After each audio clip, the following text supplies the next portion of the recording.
everybody, Backyard Bullion here. Welcome to episode 115 of In Focus Friday. Now last week we had a look at two community donated rounds. There was a Scottsdale Cobb era cross round and a Provident Metals trade dollar round. There was also a copper version of that trade dollar. All very, very cool things, and of course even more so because they were community donated. So if you haven't checked those out yet, please do go have a look. The link is down in the description below. Now, as you can see, the winner from last week's vote was the Marvel coin combo, and we're going to talk about good old Spidey and Thor in today's episode of In Focus Friday. But a thank you to all of those who did vote. It was an incredibly close vote. The Marvel coins actually won out by just a single vote, so every single vote does count. If you did vote for the Mexican coins or the beans, they will be returning at the end of this episode with one new additional item, so make sure you stick around and cast your vote for what you would like to see next time, because every single vote really does count. But I guess it was always fate. It was fated that these Marvel coins would win the vote this week, because we all, of course, have heard the sad news that Stan Lee has sadly passed away. He had a good innings, though, 95 years old, and one would argue an incredibly successful life as well, creating an entire universe and genre of entertainment. And I know from my own point of view that I used to grow up watching these cartoons on Saturday morning telly, and it's formed a huge part of who I am and what I enjoy from both movies and comic books, and I really, really appreciate that. So Stanley, thank you for your stories. You will be sadly missed. But to the coins, let's get on with the show. We have two coins here to focus on. We've got Spider-Man and Thor. Now, of course, we all know the Marvel Universe, and Stan Lee created it, and I don't really need to go into too much detail about each and every silver or the characters on the silver coins here. What we're more going to focus on today is the aesthetics of these coins, the specifications of these coins, and then I'll talk a little bit about the actual series itself and whether or not this is going to be a winner for the future. So let's focus on Spider-Man first, as he was the first one to come out in the series. And here he is. Now, of course, these are made by the Perth Mint. They're actually Tuvalu stamped rather than Australia. They are denominated 1 coins, 4/9 silver, and you've got Queenie there. Frosted finish on the Queen's head side with a nice gloss finish on the Queen herself. So kind of what you'd expect from Perth Mint. Again, it's always just a plain, you know, I say plain backside. The Queen's backside is not up for debate here, but you see what I mean. It's always just a bit of a boring reverse of a coin.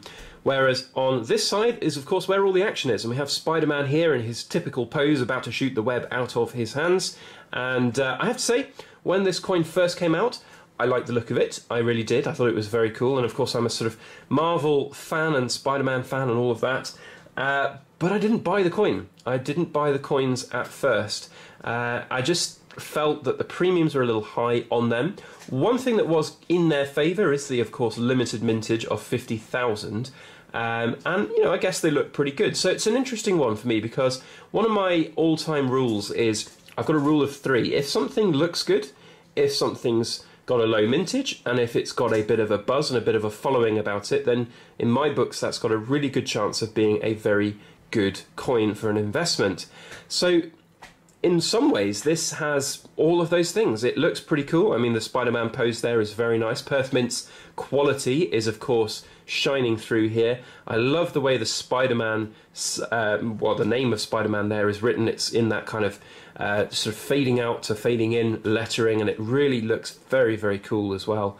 But, you know, at the same time, it's quite a lot of price over premium. Sorry, premium over spot price for these coins. So I was always a bit dubious about them. Now, these two particular coins are not actually mine. They are just being held whilst we ship them off to various other people who have purchased them. But I have to say I'm enjoying them while I've got them. Whether or not they will be a long-term, full-on return investment, I don't know.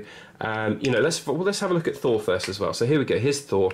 Again, 50,000 is the mintage on Thor. This one, 2018. There's going to be 6 coins total in the series. Let's just have a look at some of the technical specifications of Thor. Again, 50,000 is the mintage of each one. And I believe Thor was the second in the series. This one sadly got a little bit of damage on the capsule, but otherwise it looks pretty cool.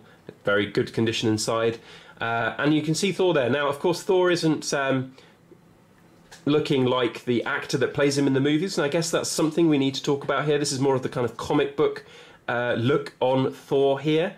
The movies play a big part, I guess, in some of these coins and the desirability of these coins. We've seen, Black Panther came out at the same time the Black Panther movie came out, and we've got another coin still to come in the series, which no doubt will coincide with another Marvel film. But the problem is, and as much as I love the Marvel Universe, and please don't get me wrong, I absolutely love the Marvel Universe, the Marvel films seem to be dragging out a little bit, in my opinion. And I still, it's the kind of thing where I'll watch it if it's on, but I wouldn't go to the cinema to watch a lot of these films. I'll watch it if it's on the telly, or if it's on catch up, or if it's on Netflix or something, but I wouldn't necessarily rush out to watch the next big Marvel blockbuster. I think that it's getting a little bit old, and that's going to be a kind of a poignant thing for what's going to happen to these coins in the future. Will they stand the test of time? Because these have got a bit of a hype about them, especially now this week, of course, with Stan Lee passing away. There's going to be a lot of collectors out there who are going to want to potentially pick up these coins. I mean, I have to say, this one does look very cool, and the colours and light play that you get off Thor with the different textures and finishes of the coin are very, very cool indeed. But, are they going to stand the test of time, or are they just going to end up being kind of that collector's item that somebody really likes but doesn't really necessarily have as an investment? In my opinion, that's more likely to happen. There are other coins out there which are a little bit more mainstream. Whilst the comic book sort of generation is very big and the market for these types of things is very big, it's very much focused on that kind of Western world market, that kind of very stereotypical Western comic book market. It's not necessarily going to hit the mass world market out there. But they've got a very good chance of doing quite well, and I'd be surprised if they didn't hold their premiums at very least. Perhaps whether or not they would massively excel in premiums, I'm not entirely sure. We have seen some of the earlier ones like the Spider-Man and the Thor coins starting to rise a little bit from various dealers, but they are still in stock from various dealers. They're not out of stock completely, not sold out, and you can readily availably get them from a lot of different dealers and second-hand markets. So in terms of have thousands and thousands of these been rushed out to be collected by various people, probably not. But it's still a very cool coin, of course, with Stan Lee's sad news this week. That sort of adds to it as well.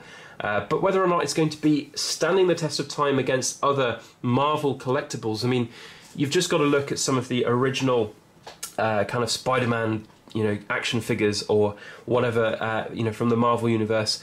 Those are just infinitely more valuable than any silver coin commemorating with a nice pretty design is going to be. So if collecting in a kind of Marvel-themed collectible is your thing, then these silver coins are probably not going to do that well. That said, they are, of course, each to their own, and if you are very much interested in them, then please do let me know. Do comment down in the comment section what you think about these coins. Give each one a score out of 100. I think out of the two, it's difficult. I like Spider-Man's design. Thor has a really good kind of light play off the different shaded areas, so I'm going to personally give Spider-Man an 8 out of 10. And Thor, did I say 8 out of 100? I can't remember. I'll give it an 8 out of 10 or 80 out of 100, and I'll give Thor, I think I prefer Thor just a little bit more because of that difference in the light play. I'm going to give him 81 out of 100 so that we get a little bit of a difference. So do comment with your scores down below. Those are the Marvel coins, and thank you, Stan Lee, once again for all of your stories. We really do love them. So, votes for next week. Returning items. We've got some Mexican coins, which were a gift from Silver Bean Counter. I don't really know much about these Mexican coins, so if you'd like to find out more about those with me, then please do let me know. And talking of Silver Bean Counter, we have some silver beans. Some MK Bars cool silver beans here. That's again from Silver Bean Counter, so if you'd like to know a little bit more about him and those silver beans and MK Bars, then please let me know. Then the next item is one which is a little bit contentious, a little bit of buzz around it, and that is the Raw Mint's Snowman. So this is obviously the new release from the Raw Mint, and it's taken everything by storm. We'll talk about that when it wins the vote, if it wins the vote. If you would like to see any of these 3 items, please comment down below with which one you would like to see. Otherwise, if you enjoyed this video, if you like this video, please put a thumbs up on it and share it around on your social media. And if you'd like to see other episodes of In Focus Friday, I of course have a playlist with 114 other episodes, so make sure you go and check that out. And if you'd like to see future episodes, hit the subscribe button and hit the alarm bell as well. Otherwise, I hope you all have a fantastic weekend ahead. Thank you so much for watching, and please make sure you like, share, comment and subscribe for more.